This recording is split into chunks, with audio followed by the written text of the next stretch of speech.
Just another brother with another humble question. Just another brother with another humble question. Welcome to A Brother with Questions. I am your host, B. Period. I appreciate you for joining me. Before we get going here, please like and subscribe to the channel. Hit the like button and then comment. Tell me what you think about the video. I'd appreciate it, man. I'd love to hear from y'all. We are diving in, man. She's done it. She's done it. She's done this thing that I've been waiting to see, which is sit down with some black journalists. I remember when President Biden was running back in 2020, one of my biggest criticisms is that he didn't sit down with no black journalists. He was courting black people hard, but he didn't sit down and talk to none of them. And so here we are. She has finally sat down. She went by the National Association of Black Journalists, held some kind of meeting specifically prepared to interview Vice President Harris. And while I was excited to see the interview and to, in my mind anyway, I felt like, okay, she's amongst her, quote unquote, her people, right? So she's going to be a little bit more willing to have a more open conversation. They're going to be willing to sort of push her. And so we'll finally be able to maybe get down to some nitty gritty of who she is and what she believes. And I'm just going to say, I'm going to let you watch and then I'll comment when it's over here. So we're picking up in the middle. The young lady on the far end there is about to ask a question, and we're going to listen to her response and just kind of see how it goes. The opportunity economy, housing is part of it, as well as expanding the earned income tax credit, financial support, as you mentioned, for first-time buyers, and $50,000 tax deduction for startups and small businesses. But I want to talk to you about the squeeze that millions of Americans are also dealing with that impacts their ability to work and make money, and that is childcare and elder care. And it's a squeeze for millions of people. In some parts of the country, it costs more for childcare than for rents. I think Bloomberg recently reported an average of $33,000 a year. So I'm just wondering, you mentioned that in your opportunity economy, a child tax credit, but that's just one part of the ecosystem. Right. Please tell us, what plans will you propose to guarantee that families can actually afford childcare and elder care? So to your point, it is sadly the state of affairs in our country that working people often have to decide to either be able to work or be able to afford childcare. Like they can't afford childcare and actually do the work that they want to do because it's too expensive and it doesn't actually level out in terms of the expense versus the income. My plan is that no working family should pay more than 7% of their income in childcare. Because I know that when you talk about the return on that investment, allowing people to work, allowing people to pursue their dreams in terms of how they want to work, where they want to work, benefits us all. It strengthens the entire economy. We saw, for example, during the pandemic what happened. And it sadly has dissipated as a conversation that we need to resuscitate, which is the number of women that had to leave the workforce because of a lack of childcare and home health care. And so many of our families, and particularly women, end up carrying the responsibility. Men do too, of course. What we call people who are in the sandwich generation. Exactly. Who have young children and are also taking care of their parents. And it is just absolutely too expensive for them to be able to work and do that. So my plan is not only about 7% of income for working people for childcare, but also we need to do better for our childcare providers and our home healthcare providers in terms of ensuring that they receive the wages that they deserve based on the dignity of their work. I have spent time with home healthcare providers, and their work some of the most taxing work you can imagine. And I actually, when my mother was sick with cancer, did a lot in terms of taking care of her. And the work that is about taking care of a loved one, in particular an elder, is extraordinarily heavy in terms of the emotional toll, the time it takes, and we do it because that is what we do. But not everyone has the ability to take time from work to do it, and they need help. And we need to make sure we have home health care workers that can help them. But I want to also get back to the earlier point that you made about extending the child tax credit. So part of my new approach is we need to expand the child tax credit.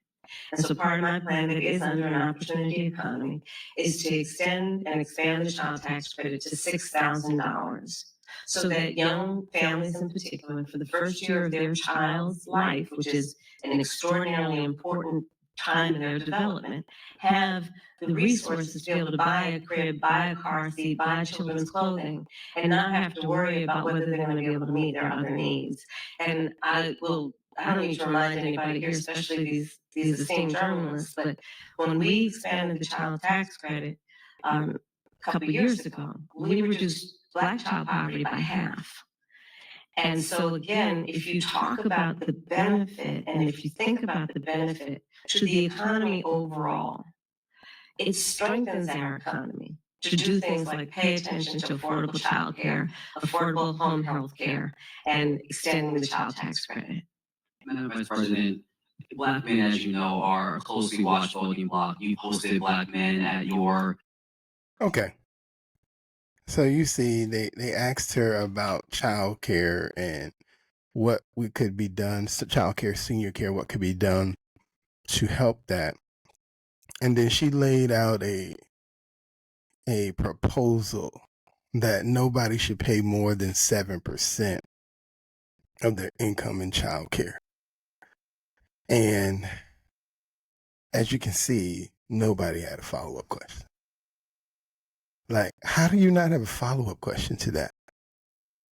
And because I'm listening to it, and as she said, I didn't see, I looked up a couple articles, and I did see where, in the article I was reading, it said Massachusetts had the highest child care, about $20,000 a year.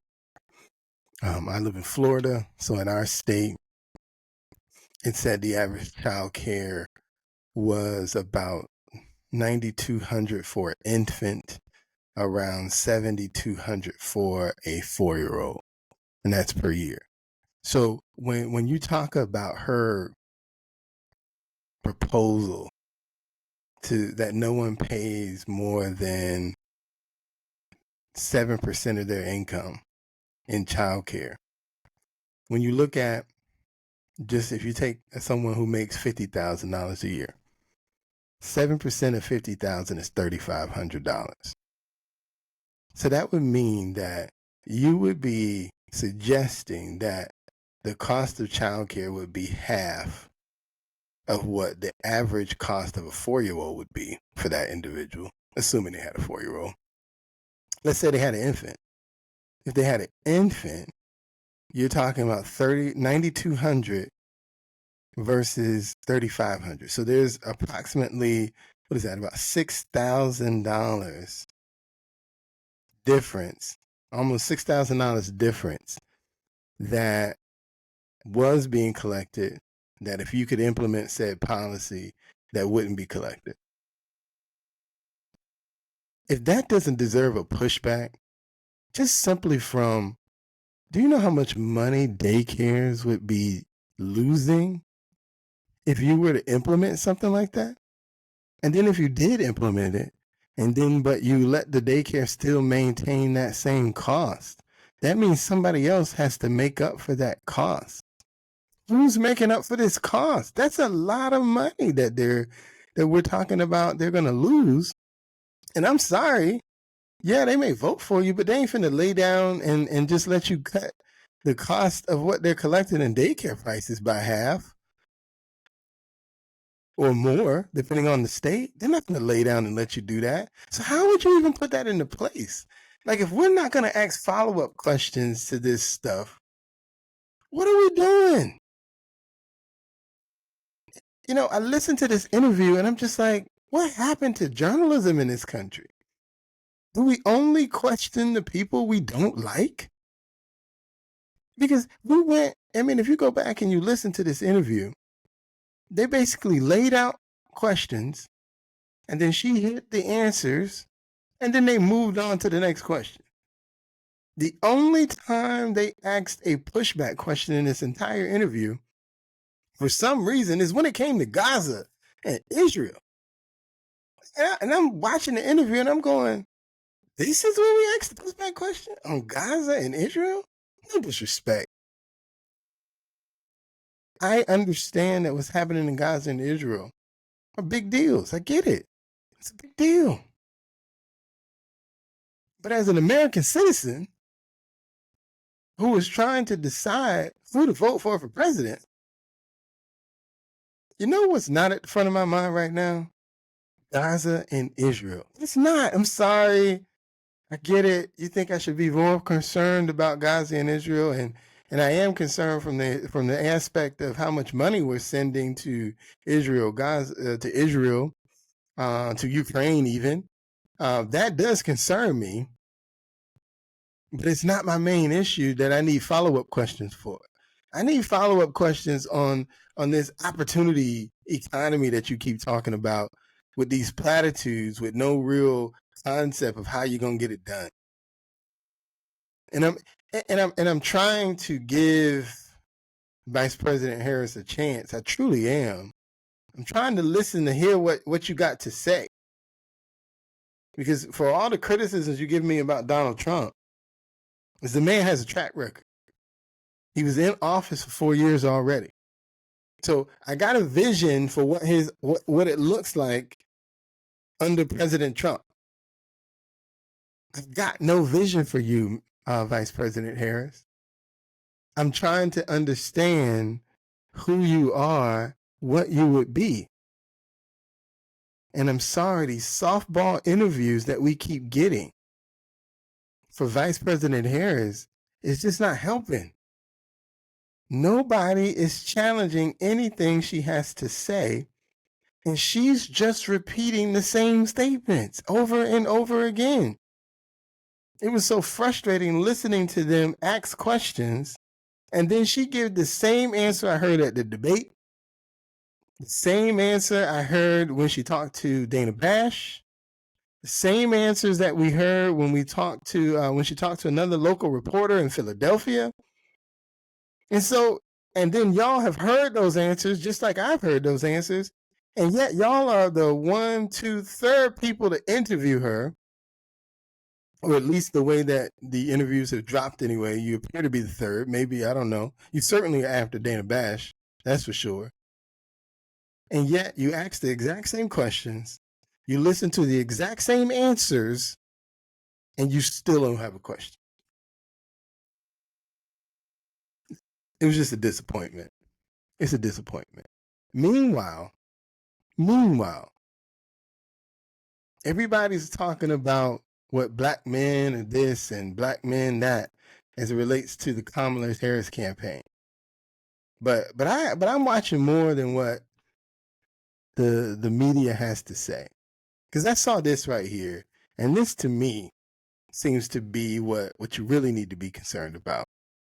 Kamala, Vice President Harris campaign. Because I don't think black men are going to be the problem that you think they are. Because I don't think you're going to see enough of us potentially stray away from voting the Democratic ticket that it's going to be such a big deal, if you will. But I do think listening to this young lady is a bigger deal to me. Let's take a look. We would go about lowering prices. Let's take a listen. I grew up a middle-class kid. My mother raised my sister and me. She worked very hard. She was able to finally save up enough money to buy our first house when I was a teenager. I grew up in a community of hardworking people, construction workers and nurses and teachers. And I try to explain to some people who may not have had the same experience, but Mind you, this is a question about her economic policies. I just want you to know. The question was about economic policies. But let's go. Let's listen. a lot of people will relate to this. I grew up in a neighborhood of folks who were very proud of their lawn, and I was raised to believe and to know that all people deserve dignity. Did you notice the tear? I felt the tear. I'm sorry. Give me. I'm listening to this stuff. I just can't. And that we as Americans have a beautiful character to build, and my goal is 3 million new homes by the end of my first term. In addition, to help people who just want to get their foot in the door, literally. And so giving first-time home buyers a $25,000 down payment assistance. A new approach is to expand the child tax credit to $6,000 for young families for the first year of their child's life. And people want a leader who has common sense and tries to find common ground. I'm supported by over 200 Republicans who worked for both Presidents Bush, John McCain, Mitt Romney. So she gets around to talking about some of her policy plans, but Sauter, I don't know why this is hard. So she gets asked, okay, what are you going to do? Right? And it's, I come from a middle class background and people love their lawns and don't we have great values? It's like, you have good policy proposals that you put out that are really, really popular. I don't know why there isn't in her playbook, in her list of talking points, right out of the gate. I'm going to crack down on price gouging. I'm going to crack down on, the prescription drug prices. I'm going to bring them down. And then, housing stuff is really good. The child tax credit is really good.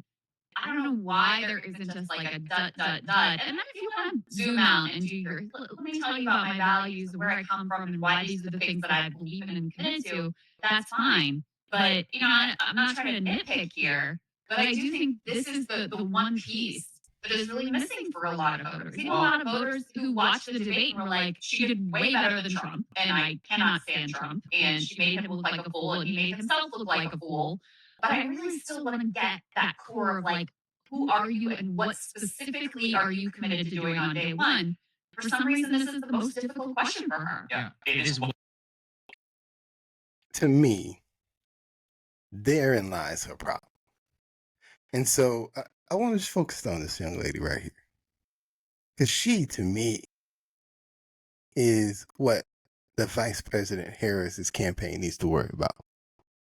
This is a young lady, can't stand Trump, has probably voted Democratic most of her life. And yet, she's also someone who would have preferred the Democrats when they decided to, when they forced Joe Biden off the ticket. She's someone who would have preferred some kind of runoff to come to a consensus about who would be the best candidate.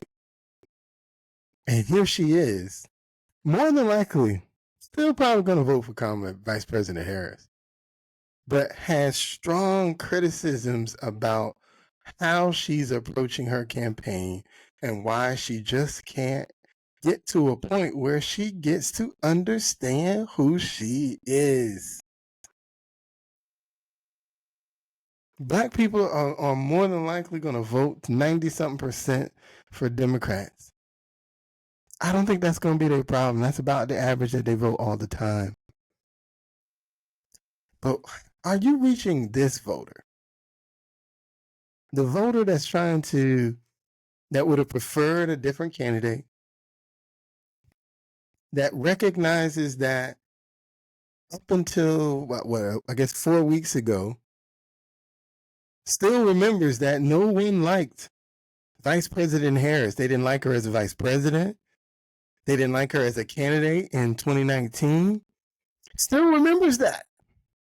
Still remembers that she has flipped on every single thing that she's ever believed now that she's running for Well, initially she flipped when she was running for when she got picked to be the vice presidential nominee, and now she's flipped again now that she is the nominee for president. So she hasn't stuck to any single thing that she's ever stated back in 2019 when she was running for president for real. Almost everything that she stood for in 2019, she doesn't stand for anymore. And that just amazes me. How in 4 years, everything you thought in 2019, you don't think any of that anymore? None of it? Not even held true. I don't know. But how are you reaching that voter? Because there are more of her, I believe, than there are more of black people who are on the fence. And so y'all talking to me and y'all looking at me and I'm a coon. Yeah, I've been called a coon. I've been called confused.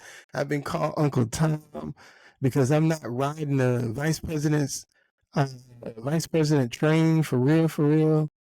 I'm watching on the fence going, not impressed yet. But y'all ain't talking about her. And to me, she's the one you got to worry about. Because I don't care what you say. There's way more of hers than there are of me. And on that note, I'm B. Period, and I'm out. Just another brother with another humble question. Just another brother with another humble question.